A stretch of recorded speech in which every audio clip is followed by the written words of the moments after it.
me, how are you feeling today? Well, I am down. I feel fatigued. I don't even have appetite. I'm sad. I'm actually swimming in the pot of sadness. Nothing makes me happy. There's nothing I'm looking forward to do. There's just nothing that makes me joyful or anything like that. So I've been having sleepless nights. I've been struggling to sleep Mm.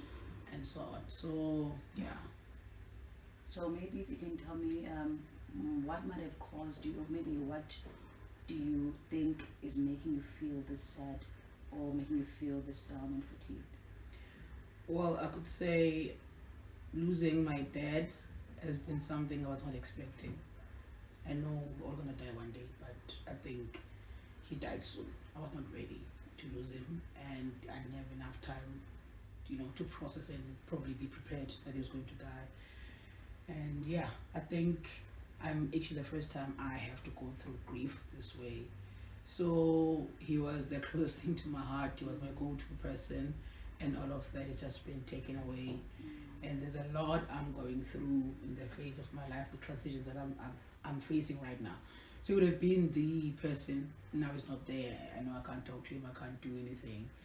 And actually, everything, the drama around this COVID death and everything, it creates to one. So it has actually taken me to that space. I feel even sad. The word sad, I don't think it fully describes how I feel. It does not even give a tip, of what I really am going through. I've never felt the way I'm feeling right now. I mean, I'm old. I've gone through things in life, but I've never been in the space that I've been today. So yeah. I'm noticing that when you said that you are old, you just gave me a laugh there. Yeah, I'm old. Yeah, is it something that you find that do you feel it's okay to be old? Yeah, just that the expectation of life is that the older you get, you are supposed to process things in a certain way. People probably may not understand their feeling and what I'm going through. Some people even feel probably someone is over grieving when they weigh your age and what you're going through. So those are the comments that people are over the expectations of society. And yeah, so yeah, every time I try to remind myself that no, you're old, you're not supposed to be feeling this way or doing that or crying and everything like that. So yeah, it comes out with an expectation. Age comes with an expectation that you are supposed to know how to process things, and people forget, or society or life itself has not prepared us for this day. No matter, even I'm sure even if my dad had died when I was 50, I'll probably be feeling almost the same way. But I think it's just something that you just remind yourself that you're not supposed to be feeling the same way because of age and expectation and the role or whatever, how people view you, how people see you, yeah. So if I'm hearing you correctly, you have been feeling very sad lately, and sadness is not even the word that can describe your feeling, and this all emanates from the death of your dad, Yeah. right? Okay. So when you feel sad, or when you're feeling the feeling of sadness, where in your body can you tell me and reaction happens? Where do you feel sadness in your body? My chest. I have heavy chest. It's something like this, a heavy thing on my chest, and then there's pain from there, and probably irregular breathing emanates after that. But it all comes, and this even started before he actually died. The week he was said to be critical in hospital, every time a call rings, like, there'll be a pain here and everything. So yeah, even now when I am gonna be in that mode or in that phase, it starts my chest gets heavy, then emotions follow and everything else. Yeah. So if you were to describe to me the feeling, or what is sadness for you? What does it feel like? Hey, it feels like a dark hole actually. One, it's a place of isolation. The way you're feeling, the way you are going through what you're going through, one, you feel like nobody can understand, and you can't even describe it. Sometimes you can't put it in words, but you feel isolated. You just feel like you're in a dark hole, no light, nothing else. There's just you are confronted what you're feeling, and from there you can't even control your emotions. You can't probably you don't want to entertain what you're feeling. You're trying by all means to try escape it, but you can't escape it. It's there, and sometimes you feel hopeless. I actually feel hopeless when I'm in that situation. And what's painful for me is that the character, kind of the caliber of a person I am, I'm always on top of things. I always know how to manage things. And when I'm in that corner where I can't control myself, I can't control my emotions, I can't control my feelings, I can't control what happens. I've always been a person who knows themselves, who have a very sure sense of their emotions. I've always been that person, but this time I feel read off of that control. I can't control it, so it's a feeling. I don't know. I can't even explain it, but I can't control it and everything like that. And when I'm in that mode, I don't want anything. I don't want to eat anything. I don't even want someone to talk to me. Okay, I would love somebody to touch me, but not talk to me. Yeah. So yeah, I don't know if I answered him. Yeah. I hear you saying that you try and escape the feeling of grief. You're trying to escape letting yourself feel whatever is going on in your life right now. And I want to know why. Why do you think that you have to escape that feeling? It makes me vulnerable. Makes you vulnerable. And I don't like being vulnerable. And in my heart of hearts, I want to be in a space where I can go there and not feel vulnerable. I can go and revisit memories and everything, but I can't, because once I get in that space, I get so vulnerable, I get so emotional, and I just cannot help myself. And I do not know till today what can help me when that thing comes. So it's not a space I really thrive to be in or whatever, or thrive in, but I find myself there. Okay. So vulnerability to you, what could you say? What is vulnerability? What does vulnerability mean for you? Well, being vulnerable in that space is like I get emotionally vulnerable, and when I'm in that space, I don't like, in my character, I'm not someone who likes to be angry, lash at people, do funny things. But if I'm in that space, anything can trigger me. Anything. I can even beat a person without planning to do so. My emotions, I become so vulnerable. Even a fly can cause me to cry. And I don't like being vulnerable in that space. I don't want to be in a space where my emotions pull me to share. You are saying to me that you do not like being in a space where you have to be vulnerable. And I asked you that, what does vulnerability to mean to you? And you actually told me again that you don't like being vulnerable, but I didn't get what vulnerability really, really means to you. When a person is vulnerable, what does it mean about that person? What does it mean about you specifically when a person says you are vulnerable, or when you start feeling that you're vulnerable? Okay. Well, my background, the way I grew up, it was very boyish. So crying, expressing emotions, all those things, all the girly emotions actually made one feel weak.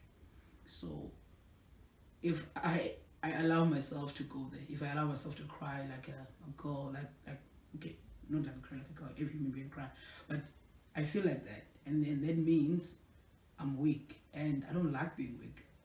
Okay, I don't like being or feeling weak. I'm not weak, but feeling that feeling of feeling weak, feeling that I've lost my cool, yeah. So yeah.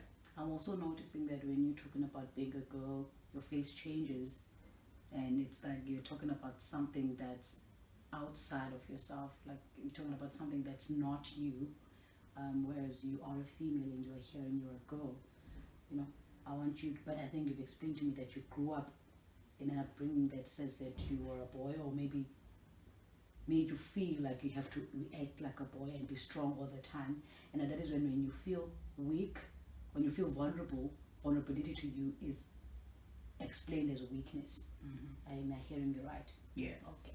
So, in this situation of your dad being dead and you're not ready that he's supposed to be dead now, what is the most part that really hurts you about the death of your dad? One, he did a good job in raising me, and I would have loved him to the fruits of his labor. Not having that time and that opportunity, to show to him or to thank him my gratitude, having an opportunity that he could see, the fruits of his labor pay out. Because he just died at the point where I'm at the brink of my breakthrough. I would have loved him, to be around when I could do certain things for him or show him or say certain things to him, that would really communicate my heart to him, because he was a very quiet person. It's not someone who would have grown up, expressing our emotions to him, But I would have loved to do that. I would have loved that the day he checks out, he would have had my heart, and not only had my heart, seen it and had good things. I would have loved him, to see. For instance, I would have to buy him a car or something like that. I can't do that now, So I feel robbed of an opportunity, and even if I were to die, I can't do it on the other side. So it's an opportunity that I've lost, I'll never get again, So he was a very good guy, very good to me. He was very loving, very supporting. He was the best dad ever in the world. I think having had an opportunity, when they called us to go see him in hospital, even though it was COVID, they allowed us in. I wish they would have explained, that they're allowing us in because she's not going to make it. So the one day that I had an opportunity to go in the hospital, I would have said good things to him. I would have thanked him. I would have said my nice goodbyes, where I am right now. And I think that's why I don't allow myself into that space, is that there's nothing I can do, At that time, I would have said to him, thank you for everything. And I think I would have done justice in my goodbyes and thanking him and appreciating him. I want us to try something. I need you to imagine that your dad was sitting right here in this chair.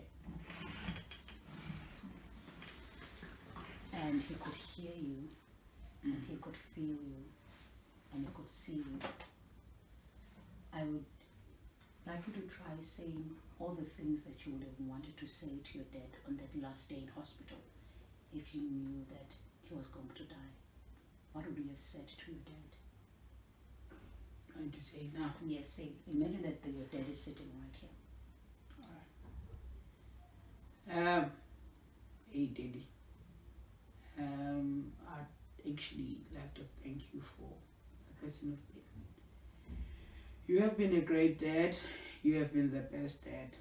Your support in every way was great. In me growing up, and the issues I had, the self-esteem issues I had, you wouldn't say much, but what you did and what you made me feel, your affirmations, built me to be the person I am today. Furthermore, you didn't have much money, but you sacrificed a lot that I had a good life. Actually, with my siblings, you invested a lot in my education. And when I finished my first degree and I wanted to answer the calling, you did not stand in my way, even though you were not a person of that journey, and even though you had paid for every cent of my varsity, you allowed me to be me. You allowed me to pursue my things and my goals. You supported me. You stood by me. At any time of the day, any time of the night, when I call you, I knew you would pick up my call and come to my rescue. And for that, I'd like to thank you. And I wanted you to know that what you have done in my life has been great, and nobody could have ever done what you've done. And thank you so much. I know your life is coming to an end, and unfortunately, there's nothing I can do to change that. There's nothing I can do to take things back. And you in this machine, breathing badly like this, I can't even take the pain away from you. But if there was any price to be paid, if there was any money to be paid, if there was any way we could take this away from you, I would gladly do it. I would give anything. But unfortunately, we can't. But I want you to know that as you are going to rest and as you are going to depart from this world, just know that you have done a good job in raising your children. And know that you may not have left us with riches, you may not have left us with assets or anything like that, but your heart is wealth enough. What you've been, your heart towards us, and the person you've been is more than money, and we appreciate that a lot. How does that feel?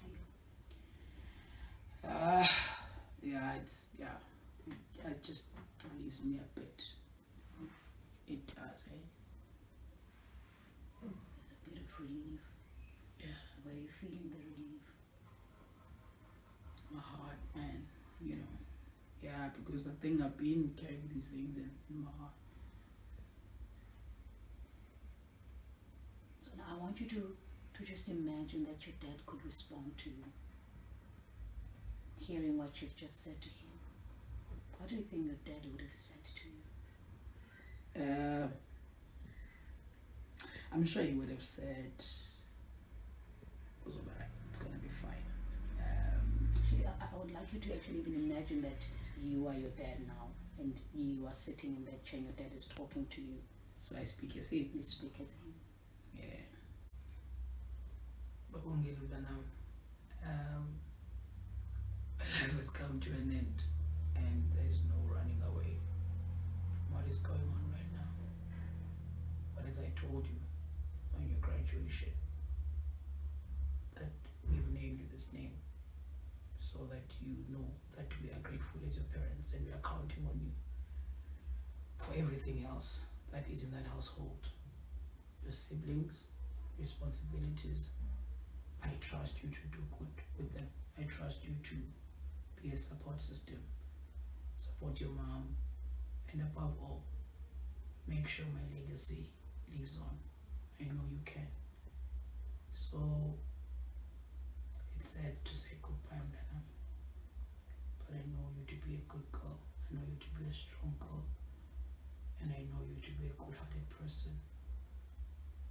Yan said I can't give you riches, but I've given and I've imparted in your life. So continue doing good to your siblings, to everybody in the family. Yeah. Bye-bye, sis. How does that feel like?